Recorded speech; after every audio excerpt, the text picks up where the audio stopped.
Hello everyone, कैसे हैं आप सब लोग। उम्मीद करूंगा सब ठीक चल रहा होगा। और सबसे पहले मेरी तरफ से आप सबको बहुत बहुत मुबारकबाद कि बहुत देर बाद जम्मू एंड कश्मीर में इलेक्टेड गवर्नमेंट देखने को मिल रही है।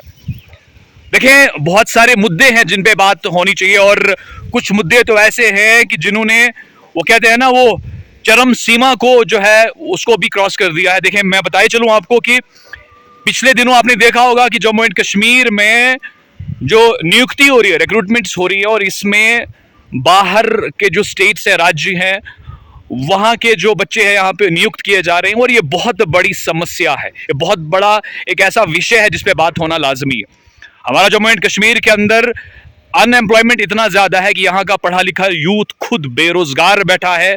उसे कमाने के लिए कुछ नहीं है, उसे करने के लिए कुछ नहीं। लेकिन इस बीच यहाँ पर नियुक्ति हो रही है और ये एक बहुत बड़ा चिंता का विषय है। और कहते हैं ना, उस खतरे का शंखनाद है जो आगे लंबे सफर के लिए एक बहुत बड़ा जो है चिंता का विषय। देखें, इसके अलावा भी और भी बहुत सारे मुद्दे हैं। फिलहाल तो गवर्नमेंट बनी है, लेकिन उन्हें भी सीमित रहना पड़ेगा। जो भी गवर्नमेंट है उसे सीमित रहना पड़ेगा, क्योंकि वो जो दायरा है यूटी का वो बहुत ज्यादा कम और कलील है। लेकिन इस बीच उम्मीद करेंगे, ऑनरेबल सुप्रीम कोर्ट ने भी इस बात का विश्वास दिया है जम्मू एंड कश्मीर के लोगों को कि बहुत जल्दी स्टेटहुड रिस्टोर किया जाएगा। लेकिन अभी जो इस वक्त की बात बनी है गाइस, बहुत बड़ा चिंता का विषय है।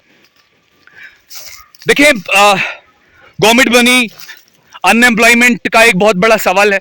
उसके बाद age relaxation in different exams, ये भी एक बहुत बड़ा मुद्दा है। देखें, यहाँ पर बहुत सारे ऐसे इवेंट्स हुए अनफॉर्चुनेटली, जिसकी वजह से जम्मू एंड कश्मीर की जो युवा पीढ़ी है, जो जॉब एस्पायरेंट्स है, वो पिछड़ गए।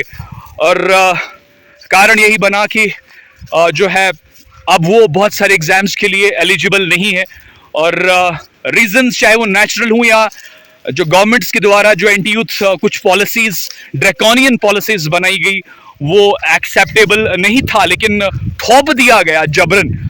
और आज उसका खामियाजा जम्मू एंड कश्मीर की युवा जो है वो भुगत रही है, उस खामियाजे को वो झेल रहे हैं। देखें, आज एक अपॉर्चुनिटी है, हमें मिलकर बात करनी चाहिए इन सब मुद्दों पे।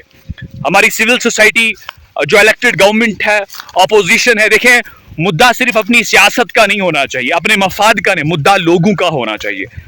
देखिए, जम्मू के लोगों ने विश्वास जताया एक बार फिर से बीजेपी, लेकिन मैं सवाल करूंगा मेरे जम्मू के जो भाई लोग हैं उनसे भी, क्या आपने दूसरी बार मैंडेट दिया बीजेपी को, लेकिन क्या आप भूल गए ये वही बीजेपी है, ये वही गवर्नमेंट है जो सेंटर में थी। देखिए, मेरा being a responsible citizen of India एक फर्ज बनता है कि मैं सवाल करूं अपनी गवर्नमेंट से। मैं सवाल करूं, ये जो मुद्दे चल रहे हैं, जो इश्यूज हैं, इन पे बात करना मेरा एक कर्तव्य है और ये सवाल मैं जरूर करूंगा। और खासकर जम्मू एंड कश्मीर के जो मेरे भाई लोग हैं, कि आपने एक बार फिर से मैंडेट दिया, आपके जहन में क्या सवाल था, आपने किस बात पे। देखें, आर्टिकल 370 एब्रोगेट हो गया और आप उसका जो खामियाजा देख रहे हैं कि बाहर के लोग यहाँ पे नियुक्त किए जा रहे हैं। वो JK-SSB नहीं कर रहे, वो JK-PSC क्वालिफाई नहीं कर रहे, और डायरेक्टली उनका इंटरव्यू के लिए और नाम शॉर्टलिस्ट किया जा रहा है। और क्या ये खतरे की घंटी नहीं है? और देखें, इसके अलावा अनएम्प्लॉयमेंट पे बात होनी चाहिए।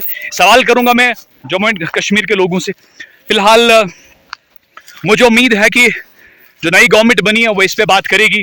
हमें एक रेजोल्यूशन की जरूरत है जहां हम प्रॉपर स्टेटहुड की बात करें। इस बीच ऑनरेबल सुप्रीम कोर्ट ने भी आश्वासन हमें दिया है, लेकिन फिर भी लोगों की जो मान्यता है, जो उनका मानना है, हमें उस पर भी जो है उसको भी सामने लाना होगा एक रेजोल्यूशन के फॉर्म में, ताकि सेंट्रल गवर्नमेंट जो जिसके साथ हम फेडरेशन में हैं उन्हें ये पता चले कि जम्मू एंड कश्मीर के लोग इन मेजॉरिटी वो चाहते क्या है, उनका जो है उनकी चाहत क्या है।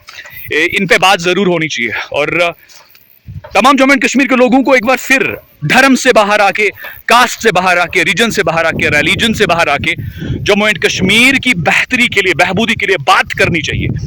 और अगर बात नहीं हुई, अगर अपने मफाद को लेकर ही इंडिविजुअल हर एक जो शख्स अपने ही मफाद की बात करेगा, तो शायद जम्मू एंड कश्मीर कभी भलाई, बहबूदी, वो प्रॉस्पेरिटी और डेवलपमेंट की ओर नहीं जाएगा। और देखें, बार बार कह रहा हूं कि चिंता का विषय है, चिंता, और ये है चिंता का विषय है। सियासत हो तो वो डेवलपमेंट पे होनी चाहिए और रिलीजन पे नहीं होनी चाहिए, चाहे कश्मीर की बात करो, जम्मू की बात करो। और वैसे जो पीछे बीता है, हम हमारे साथ, वो भी हमारे जहनों में रहना चाहिए। सवाल पॉलिटिशियंस से होना चाहिए, लेकिन हम लोग कहते हैं ना वो बलि का बकरा बन चुके हैं। जब भी इलेक्शंस आते हैं तो धर्म के नाम पे पॉलिटिक्स को या सेटअप को पोलराइज किया जाता है और लोगों को रिलीजन के नाम पे वोट देने पे मजबूर किया जाता है। भाई धर्म खतरे में है, फलाना खतरे में। भाई ऐसा, हम एक डेमोक्रेसी में रह रहे हैं, हम लोकतंत्र में हैं, हम भारत एक लिबरल डेमोक्रेसी है, दुनिया की सबसे बड़ी डेमोक्रेसी। ये सियासतदान देखें, अब सियासत करिए लेकिन देश को आगे लेके जाने की, अब सियासत करिए अनएम्प्लॉयमेंट को खत्म करने की, अब सियासत करिए गुर्बत को खत्म करने की, लेकिन लोगों को बांटने की, लोगों को डिवाइड करने की ये सियासत बंद कर दीजिएगा। और पूरे देश में बहुत सारे और भी इश्यूज हैं जो बहुत बड़ा, एक बार फिर से बोलूंगा, चिंता का विषय है। इस पर भी तमाम इंडियंस को, हम भारतीयों को देखना चाहिए कि पॉलिटिशियंस फायदा उठा रहे, बड़े बड़े पॉलिटिशियंस हैं, उनके बच्चे हमारे इंडिया के बड़े बड़े इंस्टीट्यूशंस है, उनके हेड है, चेयरमैन है। भाई साहब बात को समझने की कोशिश करिएगा। उनके लिए बड़े बड़े ऑफिसेज हैं, लेकिन हमारे लिए, आपके लिए, हम सब के लिए दंगे हैं, फसाद हैं, हम पे पैसे लगता है, हम मारे जाते हैं, और वो लोग बड़ी बड़ी कुर्सियों पे बैठे हुए हैं। और हम ऐसा क्यों कर रहे हैं? ये सवाल है हमारे अपने आप के साथ। फिलहाल दोस्तों आज के लिए इतना ही, और आगे हमें जिंदा होना पड़ेगा। हम मुर्दे, हम मर चुके हैं, हमारा ज़मीर मर चुका है। जिंदा होना पड़ेगा और इन तमाम मुद्दों पे बात करनी चाहिए, और एक साथ एकजा होके इंटीग्रेटेड अप्रोच को कैरी करके आगे बढ़ना होगा। फिर जाके भलाई होगी, बहबूदी होगी, देश आगे बढ़ेगा, हम आगे बढ़ेंगे। फिलहाल आज के लिए इतना ही, मिलेंगे आगे नई बात से। तब तक के लिए जय हिंद, जय भारत।